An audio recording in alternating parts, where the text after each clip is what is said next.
How are you feeling with the right Achilles, and how did that kind of maybe come up over the last few days? Yeah, it was. It's been like a lingering thing, like start the season, and so they just started feeling a little bit more uncomfortable before the last game, and they sometimes you guys stop me from myself sometimes, and so I kind of got some advice that I should sit, and the basketball guys were with us, and we went up there and won, and the team played great, and so yeah, it was just more of a precaution thing, and yeah, nice.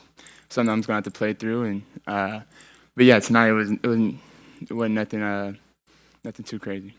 And then you guys are now 2-0 in NBA Cup play. Just with the all the things that you guys have to think about, the point differential, just having that sort of head-to-head matchup sort of thing off of your shoulder. What does that mean for you guys, especially as you try to get to Vegas? Yeah, I mean it's tough playing that way. You don't usually. I mean, you're never used to playing that type of way.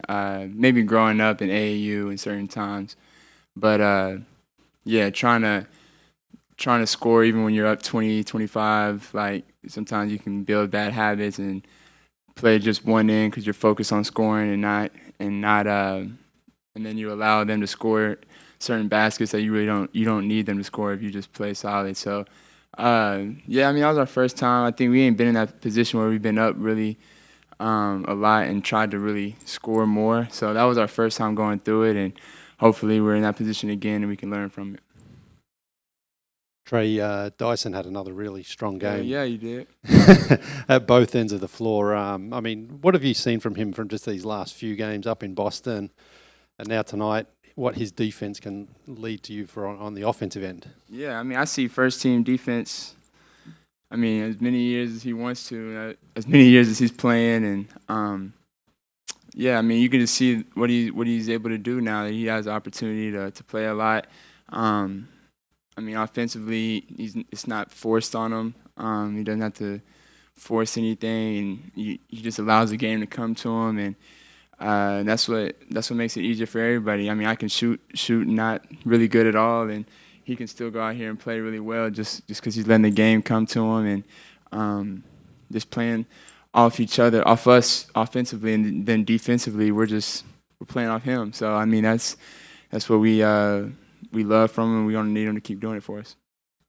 Trae, I know you'd been frustrated, obviously, with the number of injuries you guys have experienced, but what was it like tonight getting Dre back with you guys? Man, I mean, you see I don't think we've had Dre both times we played Washington, and I mean, you see the difference in our team. I mean, when we play them, I mean, he's a great defender. He's a tall defender. So yeah, it's definitely tough when guys aren't able to play. But I mean, you want him to get right and get healthy so he can come back playing like he did tonight. I asked Quinn before the game about how they were going to kind of handle your minutes moving forward because you're playing so much early in the season. Yeah. You were taking some shorter breaks today, coming out earlier. Is that going to be the plan moving forward? Is that something you're comfortable with? Yeah, I mean, I think that's something that we'll play by ear and things like that. Like, there was a time today I asked Quinn to come out. I think in the third quarter I asked him to get a break. Usually time that I don't, but just needed one. And so I think that's the communication we have, and we're gonna have to have going forward. Like, for me to play the whole year like I want to, and then obviously be ready still to play in the postseason. So that's my mindset. So I know that's his too. So it's going to be like an up and down thing. I think a communication thing. And I mean, it may be consistent at points and where my minutes are consistently the same for a stretch. But then if I do take a break here and there, it's more just communication between us two for sure. Got you.